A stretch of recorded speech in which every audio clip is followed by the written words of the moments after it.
2 อันเลยนี่ โอ้ละลายหน้าละลาย หน้ามีเนี่ย โอ้ยอากาศมันร้อน สวัสดีค่ะ วันนี้เรามากินไอติมมินเนี่ยนนี่เราซื้อมา2 อันเลย มี 2 อันเลย นี่ลูกมินเนี่ยนเดี๋ยวเราจะดูว่ามันจะตรงปกไหม นี่มีเนียนอันนี้มีนา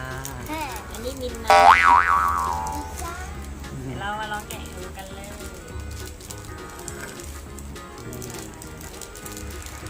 มีเนียน ตัวมันจะละลาย โอ้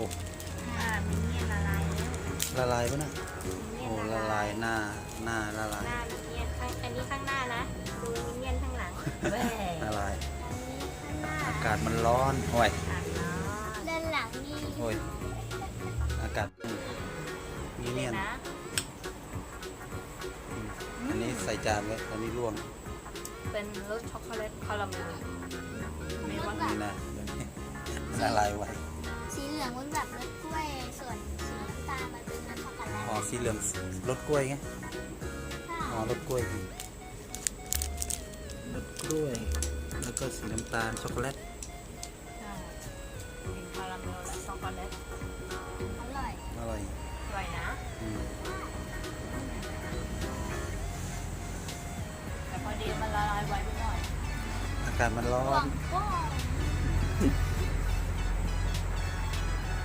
ไอติมอันนี้มันจะละลายไวหน่อยเพราะว่าไม่มีช็อกโกแลตเคลือบ อืมดูดิแป๊บเดียวละลายแล้วเนี่ย เนี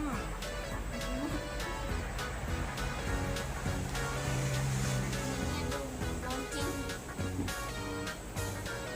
อันละเท่าไหร่นะ 15 บาท วันนี้อากาศร้อนวันนี้มันซื้อมาจากเซเว่นนะเซเว่นก็มีขายทุกคนไปหาซื้อกันได้นะอร่อยนะ ร้อนจนละลายเลย อีเนี่ยหน้าเละเลยเนี่ยดูดิ เนี่ยบอกไม่ไหวแล้วร้อน มันทอด มันฮอต นี่ละลายแล้ว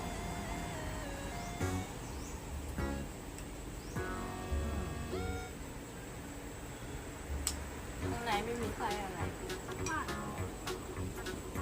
เป็นเนื้อไอติมล้วน หอมกล้วยนะรสกล้วยหอม ๆ